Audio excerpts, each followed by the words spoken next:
ಅದು ಕಳೆದ 2024 ಏಪ್ರಿಲ್ 3ನೇ ತಾರೀಕು ಇಂಡಿ ತಾಲೂಕಿನ ಲಚ್ಚಾನ್ ಗ್ರಾಮದಲ್ಲಿ ಒಂದು ನಡೆಯಬಾರದ ಘೋರ ಘಟನೆ ನಡೆದಿತ್ತು. ಅದೇನಂತಂದ್ರೆ ಮುಜಗೊಂಡ್ ಎನ್ನುವ ಒಂದು ಕುಟುಂಬಕ್ಕೆ ಸೇರಿದ ತೋಟದ ಮನೆ ಬಳಿ ಇರ್ತಕ್ಕಂತ ಕೊಳವೆ ಬಾವಿಗೆ 1.5 ವರ್ಷದ ಸಾತ್ವಿಕ್ ಎನ್ನುವ ಬಾಲಕ ಅಲ್ಲಿ ತಲೆ ಕೆಳಗಾಗಿ ಬಿದ್ದಿದ್ದ.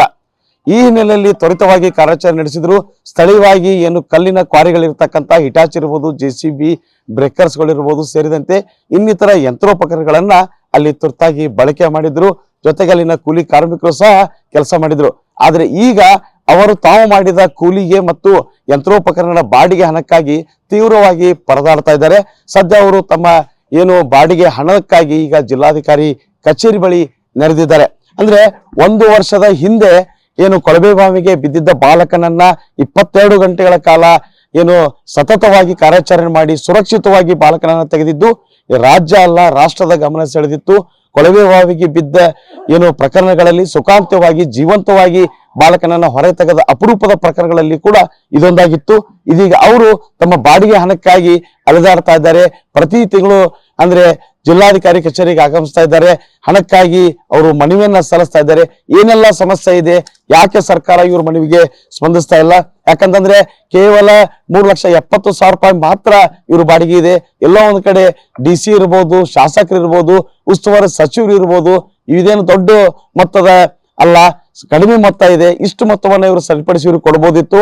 ಆದ್ರೆ ಕಾಗದ ಪತ್ರಗಳು, GST ಪತ್ರ, ಇನ್ನಿತರ ನೆಪಗಳನ್ನ ಒಡ್ಡಿ ಸರ್ಕಾರಕ್ಕೆ ಪತ್ರ ಬರೆದಿದ್ವಿ, ಸರ್ಕಾರದಿಂದ ಹಣ ಬೇಕಂತ ಹೇಳಿ ಇವ್ರಿಗೆ ಒಂದು ಹೇಳಿಕೆಗಳನ್ನ ಜಿಲ್ಲಾಧಿಕಾರಿಗಳು ಹೇಳ್ತಾ ಇದ್ರೆ ಇದರಿಂದ ಇವರೆಲ್ಲ ತುಂಬಾ ಅಸಮಾಧಾನವನ್ನು ವ್ಯಕ್ತಪಡಿಸ್ತಾ ಇದ್ದಾರೆ. ಯಾಕಂತಂದ್ರೆ ಒಂದ್ ಕಡೆ ನಾವು ಮಗುವನ್ನ ಸುರಕ್ಷಿತವಾಗಿ ಹೊರ ತೆಗೆದಿದ್ದೀವಿ ಅನ್ನೋ ಖುಷಿ ಇದೆ.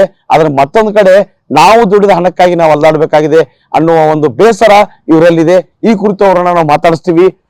ಏನೆಲ್ಲ ಆಗಿತ್ತು ಅವತ್ತು, ಯಾಕೆ ಕಾರ್ಯಾಚರಣೆ ನಡೀತು, ಮಗುನ ಹೇಗೆ ರಕ್ಷಣೆ ಮಾಡಿದ್ರಿ, ಮುಂದೆ ನಿಮ್ ಬಾಡಿಗೆ ಇನ್ನೂ ಯಾಕೆ ಸಿಕ್ಕಿಲ್ಲ? ಸರ, ಬಾಡಿಗೆ ಅವರು ತೆಗೆದದ್ದು ಮಗು ಬಿದ್ದಿತ್ತು, ತಲೆ ತೆಳಗಾಗಿ ಮಗು ಬಿದ್ದಿತ್ತು ರೀ ಕೊಳೆ ಬಾವಿಯಲ್ಲಿ.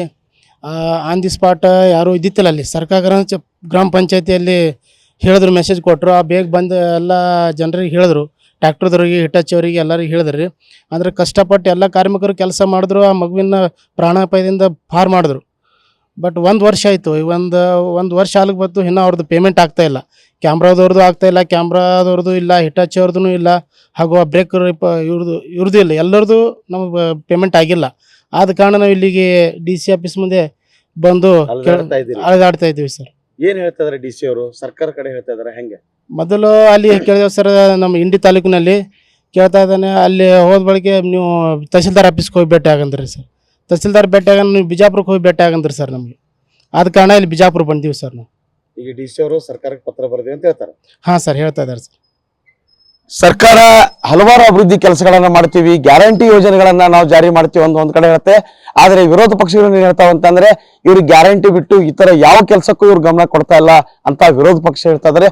ಅವ್ರು ಹೇಳೋದು ಒಂದ್ ರೀತಿ, ಈ ಪ್ರಕರಣವನ್ನು ನೋಡಿದ್ರೆ ಸತ್ಯ ಅನ್ಸತ್ತೆ. ಯಾಕಂತಂದ್ರೆ ಒಂದು ಅಪಾಯ ಸ್ಥಿತಿಯಲ್ಲಿ ಕೊಳವೆ ಬಾವಿಯಲ್ಲಿ ಮಗು ಬಿದ್ದಾಗ ಅದನ್ನ ರಕ್ಷಿಸಲಿ ಕಾರ್ಯಾಚರಣೆ ಮಾಡಿದ ಯಂತ್ರೋಪಕರಣ ನೀಡಿ ತಾವು ಕೆಲಸ ಮಾಡಿದ್ದ ಹಣಕ್ಕಾಗಿ ಇವರು ಅಲೆದಾಡ್ತಾ ಇದ್ದಾರೆ. ಇವ್ರದ್ದು ಕೇವಲ 3,70,000 ಮಾತ್ರ ಹಣ ಇದೆ.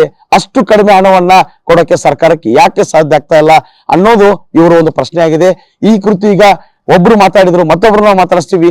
ಏನೆಲ್ಲ ಸಮಸ್ಯೆ ಆಗ್ತಾ ಇದೆ ನಿಮಗೆ ಬಾಡಿಗೆಯನ್ನು ಸಿಗ್ಲಿದ್ದಕ್ಕೆ? ನೋಡ್ರಿ, ಟ್ರ್ಯಾಕ್ಟರ್ ಬಾಡಿಗೆ ಕಡೆಯಾಕ್ ನೋಡಿದ್ರೆ 600 ರೂಪಾಯಿ ತಾಸು ಐತ್ರಿ. ಇಲ್ಲಿ 250 ರೂಪಾಯಿ ತಾಸು ಹಚ್ಚಿದ್ದಾರೆ ಇವರು. 250 ರೂಪಾಯಿ ತಾಸು, ಅದುವರೆ 250 ರೂಪಾಯಿ ಬರೀ ಡೀಸೆಲ್ ಖರ್ಚು ಆಗ್ತದೆ. ಅದು ನಾವೇನು ಅವ್ರಿಗೆ ಪುಕ್ಷೇಟ ಕೊಡೋಲತ್ತಿಲ್ಲ, ಡೀಸೆಲ್ ಖರ್ಚಿನ ಅಟ್ಟೇರು ಕೊಡೋಲತ್ತಿದ್ದೆವು, ಅದೂ ಇಲ್ಲ. ಮತ್ತು ಈ JCB ಕಡೆಯಕ್ಕೆ 1000 ರೂಪಾಯಿ ತಾಸು ಐತಿ. ಇಲ್ಲಿ ನೋಡಿದ್ರೆ ಇವರು ಅಟ್ಟೆ 550 ರೂಪಾಯಿ ತಾಸು ಹಚ್ಚಿದ್ರೆ ಎಲ್ಲ GST ಬಿಲ್ ಎಲ್ಲ ತಂದು ಕೊಟ್ಟದ. ಮತ್ತು ಏನು ಉಪಕಾರಕ್ಕಂತೂ ಕೊಡೋದಿಲ್ಲ. ಕಡಿಮೆ ಹಚ್ಕೊಂಡು ಒಪ್ಕೊಂಡಿದ್ದೇವೆ ನಾವು, ಅರ್ಧ ರೇಟ್ ಅಂದ್ರೂ. ಮತ್ತು ಇದು ಅದನ್ನು ಕೊಡಾಕ್ತಾ ಇರಲಿಲ್ಲ ಅಂದ್ರೆ ಕೊಡ್ತಾ ಹೇಳ್ಬೇಕು. ಏನಿದು ಒಟ್ಟು ನಮ್ಗೆ ಅಲಿದಾಡಿಸ್ಬೇಕು. ಚಪ್ಪಲ್ ಅಂತೂ 4 ಜೋಡಿ ಹರಿದು. ಈಗ ಇನ್ನು ಎಷ್ಟು ಜೋಡಿ ಹರಿತಾವೆ ಯಾರು ಗೊತ್ತಾ? ಅಂದ್ರೆ ಎಲ್ಲರಿಗೆ ವಿನಂತಿ ಮಾಡ್ಕೊಳ್ಳೋದು ನಾವು ಇಷ್ಟೇ, ಕುಡ್ತೀರ ಒಂದು ಸ್ವಲ್ಪ ಜಲ್ದಿ ಕೊಟ್ರೆ ಎಲ್ಲರಿಗೆ ದುಡ್ದಕ್ಕೆ ಸ್ವಾರ್ಥಕ ಆಗುತ್ತೆ. ಮತ್ತು ಇನ್ನೊಮ್ಮೆ ಇಂಥದ್ದು ಯಾವರೇ ಬಿದ್ರೂ ನಾವೇ ಹೇಳ್ಬೇಕಾಗತ್ತೆ ಎಲ್ಲ ಕಡೆ.